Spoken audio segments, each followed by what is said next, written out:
कधीच नाही चुकणार तुमचे फेवरेट टीव्ही शोज झी5 सोबत, तेही एकदम फ्री. येस सागर, ते नवीन प्रोजेक्टची डिटेल्स मला आजच पाठव, कारण आपल्याला त्यावर खूप काही काम करावं लागेल. ओके, मेल केलायस तू?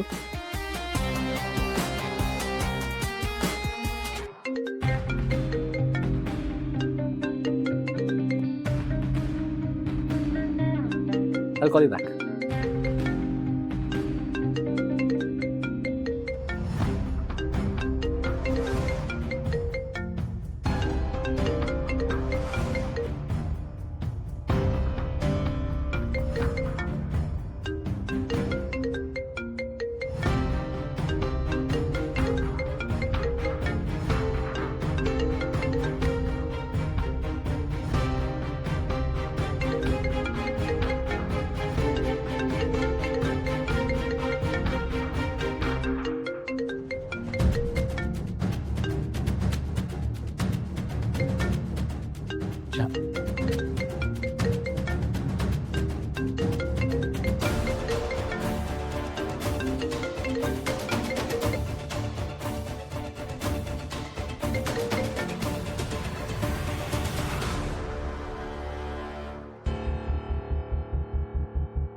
जानू जेव्हा माझ्या घरी असते तेव्हा तरी पूर्णपणे माझी असू दे. तुमच्या घरात इतकी माणसं आहेत तरी तुम्हाला घराबाहेर पडलेल्या एका व्यक्तीशिवाय चैन पडू शकत नाही का? असं चालणार नाही. मी इतकी वर्ष एकट्याने काढली, आता थोडी सवय तुम्ही सुद्धा करून घ्या.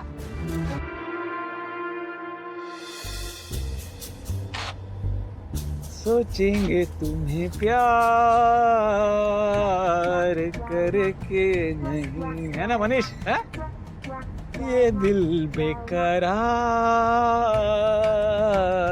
करके नहीं, सोचेंगे तुम्हें प्यार करके नहीं, ये दिल बेकरार करके. काय प्रॉब्लेम आहे तुमचा? कशाला एवढं मोठ्याला गाणं गाताय?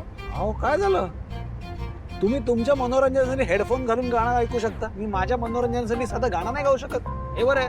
नाही गाऊ शकत, कारण मला तुमच्यामुळे डिस्टर्ब होतंय. करेक्ट आहे, मला पण हेडफोन कडे बघून तुमच्या डिस्टर्बच होत. माझे हेडफोन्स, माझे कान, माझा मोबाईल तुम्हाला कशाने डिस्टर्ब होतोय? मग माझी गाडी आहे. हा, आपण माझ्या डोळ्यांना दिसतं ना की समोरची व्यक्ती माझ्याकडे ना फक्त दुर्लक्ष करते. मला वाईट वाटतंय हो भावना मॅडम, मी तुम्हाला एंटरटेन करू शकत नाही या कल्पनेनेच मला फार वाईट वाटतंय. वाटू दे मग वाईट. तुम्हाला वाईट वाटतंय हे ऐकून मला बरं वाटतंय, कारण इतर वेळेला तर तुम्ही निर्लज्जासारखेच वागत असता. अहो मी इथे तुम्हाला झापतीये आणि तुम्ही माझ्याकडे हसून काय बघताय? अहो बोला बोला, वाईट बोला माझ्याबद्दल. कसं आहे, त्या निमित्ताने का होईना पण तुम्ही माझ्याविषयी बोलताय ना, किती गोड वाटतं ऐकायला. बोला बोला. हे बघा, आता इथून पुढे एक शब्द जरी बोललात ना तुम्ही तर मी गाडी थांबवीन, उतरीन आणि बसनी जाईन. Okay okay okay, sorry sorry, काही नाही बोलणार, काही नाही बोलणार. पण मॅडम, अहो पण मग हे सगळे डबे घेऊन तुमच्या बहिणीकडे मला एकट्याला जावं लागेल. किती दिवस झाले असतील ना तुमच्या बहिणीला भेटून तुम्हाला? अहो लग्न झालेल्या बहिणीला कधीतरीच भेटता येतो. मला विचारा ना, किती वर्षांनी सिंचना ताईला भेटायला तुमच्या घरी आलो मी. तुम्हाला तुमच्या बहिणीला नाही भेटायचंय का? किती दिवस झाले ना तुम्ही तुमच्या बहिणीला भेटलं नाही.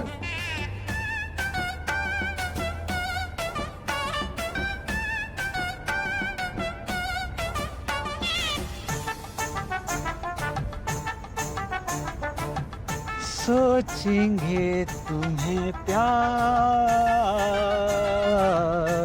करके नहीं.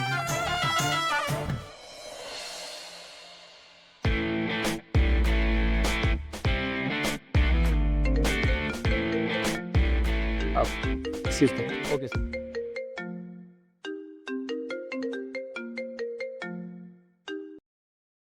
हा बोला आई.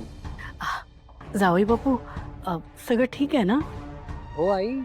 का काय झालं? नाही, जान्हवीला फोन करत होते मी, तर फोन लागत होता पण ती उचलत नव्हती आणि मग फोन लागणं पण बंद झाला. जरा काळजी वाटत होती मला. I am sorry I. Actually हे सगळं माझ्यामुळे झालंय. तुमच्यामुळे म्हणजे?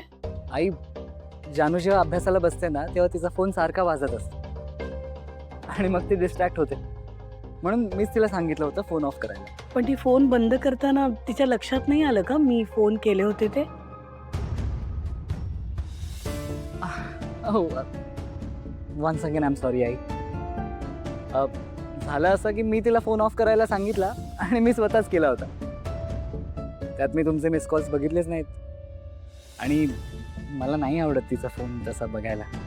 नाही ठीक आहे, अभ्यास करते ना ती, मग झालं तर चांगलंच आहे. येस येस, अगदी मन लावून अभ्यास करते ती. नो डाऊट आई, तुमची मुलगी इतकी गुणी आणि इतकी बक्षिसं मिळवणारी. हो ना, आहेच गुणी ती. पण जावई बापू कसं आहे ना, म्हणजे अभ्यास करताना ना ती जरा ते काय ते टेन्शन घेते ना, मग तिला जास्त भूक लागते बघा. म्हणजे एरवी अभ्यासाची सुट्टी लागली ना की मी चांगले 4 डब्बे खाऊ बनवूनच ठेवायची तिला अभ्यास करता करता तोंडात टाकायला. आता म्हटलं तिकडे तुमच्या इथे कोणी मोठं जर घरी नाहीये तेव्हा म्हटलं थोडासा खाऊ पाठवावा तिच्याकडे. भावना आहे ना, ती कामानिमित्त पुण्याजवळ येणार आहे, तर तेव्हा घरी येऊन खाऊ देऊन जाईल. चालेल का?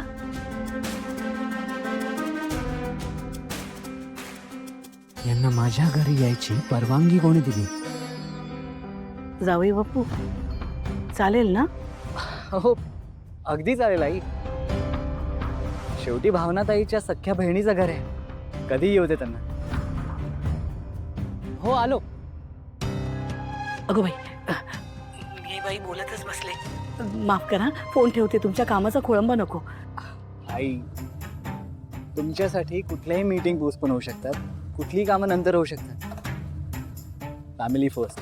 देव करो आणि सगळ्यांना तुमच्यासारखाच जावई मिळो. खूप खूप आशीर्वाद तुम्हाला. मी भावनाला सांगते हा तसं, आणि ठेवते फोन. हो आई, बाय.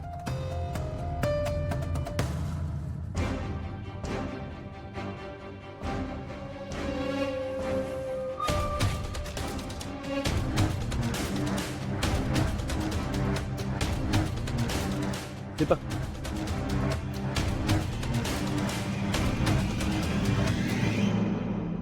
मी सांगेपर्यंत हा फोन ऑन करायचा नाही. Yes sir.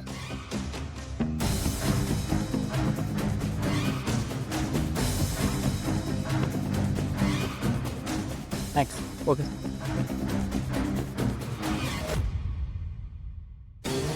I am sorry आई. आज मी इतका बिझी आहे की मी फक्त माझे प्रोफेशनल कॉल्स उचलू शकेन.